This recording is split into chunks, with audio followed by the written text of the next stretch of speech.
Morning students, class 11th जो हमारा topic है भूगोल विषय का चट्टानें, रॉक्स के बारे में हम लोग स्टडी करने वाले हैं।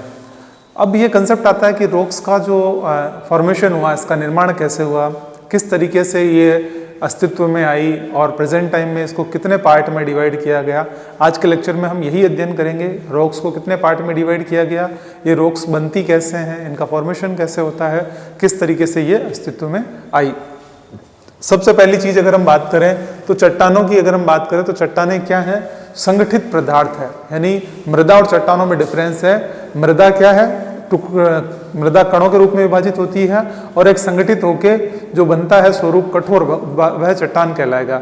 चट्टानों की अगर हम बात करें तो चट्टानें सबसे पहले ये देखा जाए तो चट्टानों का जो निर्माण हुआ है, चट्टानों पृथ्वी की जो संपूर्ण भूपपड़ी है वो शैलों से बनी हुई है। भूपपड़ी से अभिप्राय ये जो पृथ्वी का अगर हम देखें, हमने पृथ्वी की आंतरिक संरचना की बात की तो पृथ्वी की आंतरिक संरचना को मुख्य रूप से 3 भागों में बांटा गया है। सबसे ऊपर सियाल जो सिलिका और एल्यूमिनियम से बनी हुई है, दूसरा पार्ट सीमा जो सिलिका और मैग्नीशियम से बना है, और तीसरा पार्ट निफे जो निकल और फेरियम से बना हुआ है। यानी भूपपड़ी यानी जो ऊपर का भूभाग है, इस ऊपर के भूभाग किससे निर्माण हुआ है, ये सारा निर्माण शैलों से हुआ, चट्टानों से बना हुआ है। पृथ्वी का ऊपरी भूभाग चट्टानों से निर्मित है और इन चट्टानों को अगर हम देखें तो चट्टानों का जो निर्माण होगा कम से कम 1 या 2 खनिजों से मिलकर हो सकता है। जरूरी नहीं है कि इसमें बहुत सारे खनिजों का मिश्रण हो, एक खनिज से बनके भी बन सकती है और एक से अधिक खनिजों के मिश्रण से भी चट्टानों का निर्माण हो सकता है। चट्टानों जो शैलें होती है, शैल या चट्टान या रॉक्स तीनों एक ही बात है। शैल कठोर और नरम विभिन्न रंगों की हो सकती है, चट्टानें दोनों तरह की हो सकती है, कठोर चट्टान के रूप में भी हो सकती है, नरम चट्टान के रूप में भी हो सकती है। अब नरम से अभिप्राय यह है कि वो नरम कैसे हो सकती है कि जिसका विभाजन आसानी से हो जाए, वो नरम या इसको सॉफ्ट चट्टान कहते हैं। और कठोर चट्टान वो जिसको तोड़ पाना मुश्किल होता है, जिसका थोड़ा मुश्किल से डिवाइडेशन हो। फिर इसके बाद में बात आती है सामान्यतः जो पाए जाने वाले खनिज, इसमें 2 तत्व मुख्य रूप से देखने को मिलते हैं, फेल्ड्सपर और क्वार्ट्ज। यानी जितनी भी जो चट्टानें बनती है उनमें 2 तत्वों की प्रधानता देखने को मिलती है, फेल्ड्सपर और क्वार्ट्ज। ये 2 चट्टानों के दो तत्वों के मिश्रण से चट्टानें बनती है। फिर आगे हम बढ़ें, चट्टानों के स्वरूप, यानी चट्टानों को मुख्य रूप से कितने प्रकारों में बांटा गया है, तो चट्टानों को 3 भाग बताए गए हैं, आग्नेय चट्टान, अवसादी चट्टान और रूपांतरित चट्टान। आग्नेय या अवसादी चट्टान का जो अन्य नाम है वो क्या है, प्रारंभिक चट्टान। प्रारंभिक चट्टान क्यों कहा जाता है, क्योंकि पृथ्वी पर सबसे पहले यही चट्टानें अस्तित्व में आई, इसीलिए इन्हें प्राथमिक चट्टानें कहते हैं या इनको आग्नेय चट्टानें कहा जाता है। आग्नेय चट्टानें यानी शाब्दिक अर्थ की अगर हम बात करें तो आग्नेय चट्टानें किससे बनी है, अग्नि शब्द से बना है आग्नेय, यानी आग जैसी चट्टानें। इसी कारण इन चट्टानों में जीवाश्म नहीं मिलते हैं। वेरी इंपॉर्टेंट जो चीज बनती है कि इन तीनों चट्टानों में से कौन सी ऐसी चट्टानें हैं जहां जीवाश्म नहीं मिलेंगे, तो जीवाश्म का अवशेष आग्नेय चट्टानों में नहीं मिलता, क्योंकि ये सबसे पहले बनी है। अब इसका जो निर्माण हुआ, निर्माण कैसे हुआ, भूगर्भ के अंदर जो गर्म तृप्त मैग्मा होता है, वही मैग्मा जब धरातल के किसी ऊपरी भाग में जो कमजोर हो उसको तोड़कर बाहर निकल जाता है, बाहर निकलने के बाद वही मैग्मा लावा कहलाता है। तो आपको ध्यान रखना है कि आग्नेय चट्टानों का निर्माण किससे हुआ है, आग्नेय चट्टानों का निर्माण लावा से हुआ है।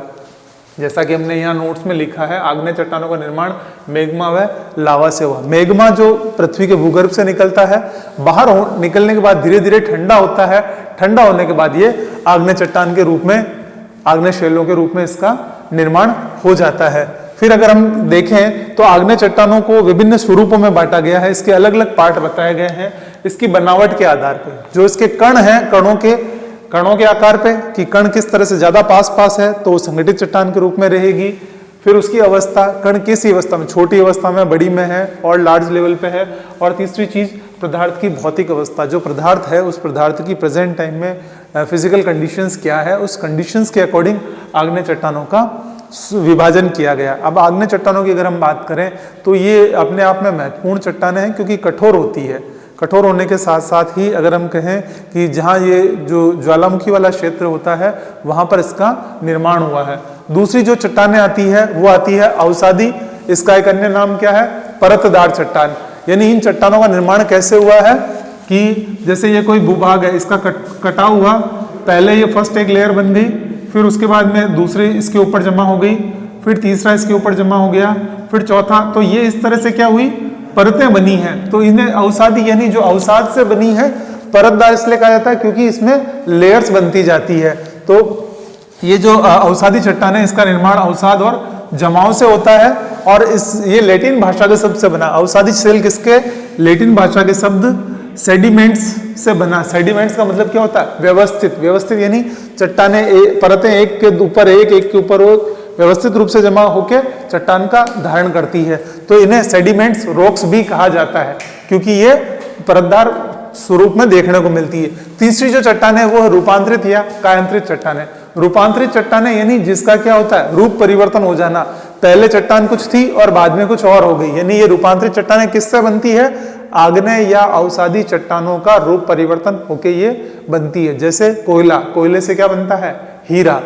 तो यहाँ ये कोयला परतदार चट्टानों के रूप में है और इसका रूप परिवर्तित होकर रूपांतरित चट्टान डायमंड के रूप में बन जाता है, हीरे के रूप में बन जाता है। अब यहाँ प्रश्न आता है कि ये बनता निर्माण कैसे होता है। तो अवसादी कायांतरित चट्टानों का जो निर्माण होता है, दाब यानी किसी चट्टान पे अगर अधिक दबाव पड़ेगा तो दाब की मात्रा अधिक बढ़ने के बाद क्या होगा, उसका रूप परिवर्तित हो जाएगा। दूसरा है आयतन, उसके आयतन में चेंजेज होना। और तीसरा है तापमान में परिवर्तन होने के परिणाम स्वरूप, यानी दाब, ताप और आयतन, इन तीनों चारों स्थितियों में परिवर्तन होने के परिणाम स्वरूप ये चट्टानों का रूप बदल जाता है। तो अभी हमने आज सिर्फ बेसिक कंसेप्ट पढ़ा कि चट्टानें होती क्या है। चट्टानें एक कठोर पदार्थ के रूप में होती है। पृथ्वी का जो ऊपरी भूपपड़ी है वो पूर्ण रूपेण चट्टानों से बनी हुई है। फिर इसके साथ हमने ये पढ़ा चट्टानों को मुख्य रूप से कितने भागों में बांटा गया है, 3 भागों में, आग्नेय, अवसादी और कायांतरित। आग्नेय चट्टान का अन्य नाम क्या है, प्राथमिक चट्टान, क्योंकि सबसे पहले बनी है। और आग्नेय चट्टान यानी अग्नि शब्द से बनी है और इसका निर्माण किससे हुआ है, मैग्मा या लावा से। दूसरी चट्टान हमने पढ़ी कायांतरित चट्टान, सेकंड नंबर पे हमने पढ़ी परतदार या अवसादी चट्टान। परतदार या अवसादी चट्टान से अभिप्राय यह है कि लेयर्स के रूप में इसका निर्माण होता है। ये लैटिन भाषा के सेडिमेंट से बना है।